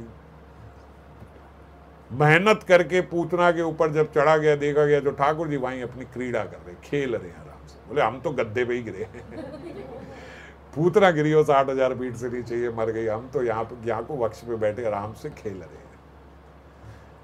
फिर वहां से जब उतारा गया, सब्र ब्रजवासी जब घबरा गए, उतारा गया, ठाकुर जी को नजर न लग जाए, तो उनको गौमूत्र जो है वो उन पे छिड़का गया, उनको पिलाया गया, गौ पूंछ के साथ उनकी जो है नजर उतारी गई। चामर इत्यादि जो हम ये करते हैं ये इसीलिए कि ठाकुर जी को नजर ना लग जाए, गौ की पूंछ से नजर उतारी जाए। आज भी जो, अब यहाँ पे तो नहीं, लेकिन कहीं जो मानते हैं गांव इत्यादि में, इसमें शहरों में भी कई जगह हमने देखा है, तो किसी को नजर लग जाए ना बच्चे को, तो वो गौशाला में ले जाते हैं। गौशाला में गाय की पूंछ से झाड़ा करा देते हैं इसका, कि इसकी नजर उतर जाए। और गौमूत्र तो आज भी अमृत के समान है। कोरोना में बहुत लोगों को पता लगा था कि ये अमृत है। अभी पीछे एक सत्य घटना मैंने सुनी कि कहीं बाहर से, विदेश से कुछ बच्चे जो पढ़ रहे थे, वो सब इधर उधर सब वापस आ गए थे कोरोना में अपने अपने घर में। तो बोले 10-11 बच्चे जो हैं वापस आ गए, 11 के 11 पॉजिटिव निकले। ये असली का केस आपको बता रहा हूँ, 11 के 11 पॉजिटिव। तो उस समय क्या होता था, घर नहीं जाने देते थे, अगर पॉजिटिव है तो वहीं से तुरंत क्वारंटाइन हॉस्पिटल में ले जाएंगे। तो 10 को ले गए, एक बोल रहे किसी तरीके से भाग लिया बच्चा, और वो भाग के आया तो उनके जो माता पिता थे वो राजेंद्र प्रसाद जी के शिष्य, वो भाग के आ गए। और क्या कह के भाग के आया, बोले मुझे हॉस्पिटल में नहीं मरना, मैं घर में मर जाऊंगा, मरना तो निश्चित है, क्योंकि हवा फैला हुआ था उस टाइम तो ऐसा कोरोना का।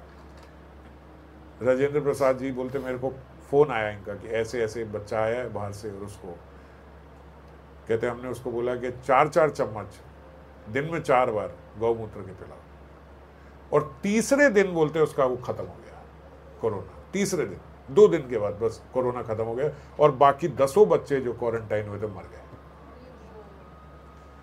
इतना खतरनाक वायरस फैला हुआ था उन 11 के 11 बच्चों को कि 10 बच्चे जो हैं, एक नहीं बचा, सब मर गए। और ये जो है बोले तीसरे दिन ठीक हो गया। तो इसीलिए गौमूत्र जो है उसका बड़ा महत्व है। तो गौमूत्र ठाकुर जी को पिलाया गया, नजर उतारने के लिए गौ पुछ से उनकी नजर उतारी गई, और मजे से लाला जो है हंसते हंसते फिर आगे आगे अनेकों अनेक लीला हो रही हैं। पर यहाँ को समझने की ये जरूरत है कि जो जैसा सोचता है, जो जैसा सोचेगा, जो भाव रखेगा वैसा ही बोलेगा, वैसा ही कार्य करेगा और फिर वैसा ही बनेगा। अब इसने भी तो यही सोचा ना, जो हमने जो रत्नमाला थी, ये सोचा कि मैं इसको दुग्ध पिला दूं, फिर सोचा मैं इसको विष दे के मार दूं। तो जो हमारी ये सोच होती है, जो हम इस जगत में भी इतनी इतनी इधर उधर की सोच रखते हैं और हम सोचते हैं इससे कुछ नहीं होगा, नहीं, आपके चरित्र का निर्माण हो रहा है इससे। अगर नहीं तो मेरे भीतर ही है ना, भीतर तो मेरे क्या होता है, बाहर से तो मैं कुछ नहीं करता। नहीं, जो आप भीतर से सोचते हो उसी से आपके चरित्र का निर्माण होता है। आप कुछ समय में वैसा ही बोलोगे जैसा आप सोचते हो, आप वैसा ही कार्य करोगे और अंततः वैसा ही बनोगे। तो इसीलिए ज्यादा से ज्यादा जीव को प्रयास करना चाहिए कि वो अपने स्वरूप के निकट रहे। अपने स्वरूप में स्थित अभी नहीं है तो उसके निकट रहे। मैं किशोरी जी की सखी हूं, मैं किशोरी जी की दासी हूं, मैं मंजरी हूं, मेरा ये स्वरूप है। अपने आप को याद दिलाते रहेंगे, देह नहीं, मेरा नहीं है, ये तो टेम्पररी है। एक बात रोज उठ के अपने आप को याद दिलानी चाहिए, मैं भी करता हूं। रोज ये बात दिलानी चाहिए कि भैया ये शरीर तो खत्म हो जाना है। ये हमें रोज याद करना चाहिए, क्योंकि यही सबसे बड़ी अविद्या का स्वरूप है कि हम सोचते हैं कि कुछ नहीं हो रहा और ऐसी ऐसी प्लानिंग है कि जैसे मैं यही हूं और यहीं रहने वाला हूं। तो रोज एक बार चिंतन होना चाहिए, ये तो खत्म हो जाना है शरीर, ये शरीर तो कभी भी खत्म हो जाएगा। ये शरीर जब बोलेंगे ना, अलग करेंगे अपने से, फिर अपने स्वरूप का थोड़ा चिंतन होगा, मैं कौन हूं, तो तुरंत उसमें जो है मेरी चेतना चली जाए। और सच्ची बात यह है कि पकड़ना बस ठाकुर जी को ही आता है। ये भी ठाकुर जी यहां लीला में बता रहे हैं। हम कहां किसी को पकड़ पाए हैं? हम पकड़ पाए हैं अपने यौवन को, हम पकड़ पाए हैं अपने इस देह को, अपने रिश्तेदारों को, अपने रिश्ते नातों को, सबको कितना पकड़ने का प्रयास कर रहे हैं, पर कहीं पकड़ पाए? पता नहीं कितने असंख्य जन्म हुए, कितनी बार पकड़ने का प्रयास किया, कितने चले गए। किसी को जीव कहां पकड़ पाता है? पर भगवान ने कभी किसी जीव का साथ छोड़ा नहीं है। आप कीट मकोड़ा भी बन जाओगे, आपको खुद स्मृति नहीं होगी कि मैं कौन हूं, तब भी वो आपके साथ रहेंगे।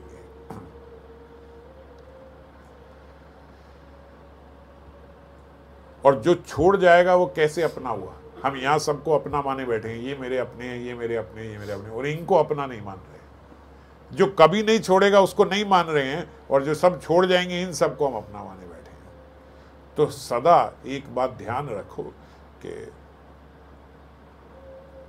ठाकुर जी के बन के रहो और उनके संरक्षण में रहो।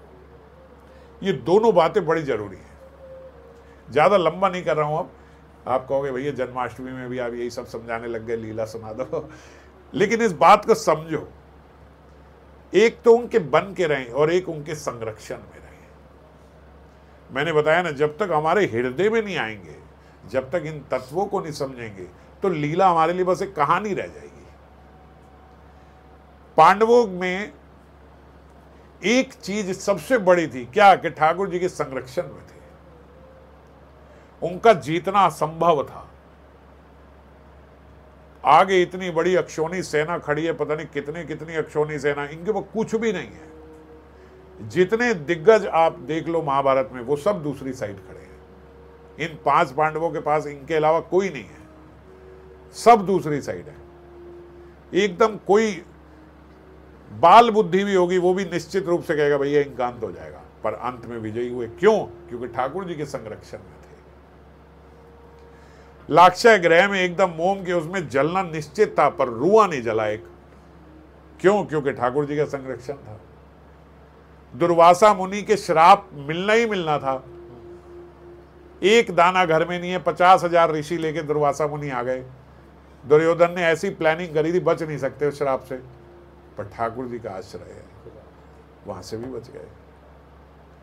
द्रौपदी की साड़ी खींचने वाला दुशासन था, और दुशासन का बल पता है कितना था? 10,000 हाथी जितना उसके हाथों में बल था। केवल कहने की बात नहीं, समझो एक हाथी आपके पीछे पड़ जाए, बच सकते हो? काल के दर्शन हो जाएंगे। हाथी इतना बड़ा होता है, अगर आपने देखा हो, एक हाथी को देख के डर लग जाता है। और 10,000 हाथी का बल दुशासन में, और वो दुशासन केवल साड़ी खींचते खींचते खींचते खींचते थक के बैठ गया। क्यों? क्योंकि ठाकुर जी का आश्रय है। विष पिलाने भले आई पूतना, मगर उस पूतना को भी माता की गति दी ठाकुर जी ने, अपनी माता की गति दे दी।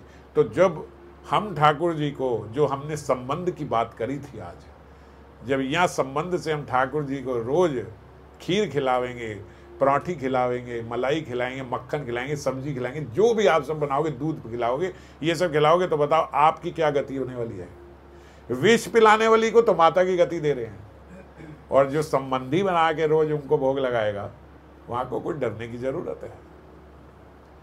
ये सारे भय इसीलिए क्योंकि ये संबंध नहीं बनाए। बताओ माता जी, डरने की जरूरत है। जो विष पिलाने आई उसको माता बना दिया, और आप ठाकुर जी के लिए कल एक पराठी बनाओ, ये आप ही के लिए है, ये आपके लिए बनाई है, आप पाओ। उसको डरने की कोई जरूरत है क्या, जो ठाकुर जी के साथ ऐसा संबंध। तो उनके, इसी को बोलते हैं उनके संरक्षण में रहना।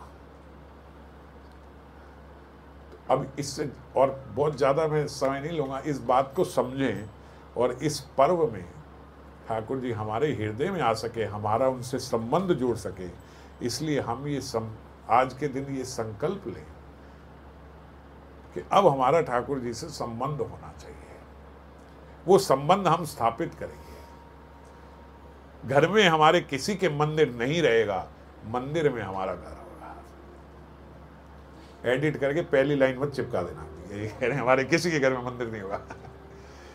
मंदिर में हमारा घर होगा।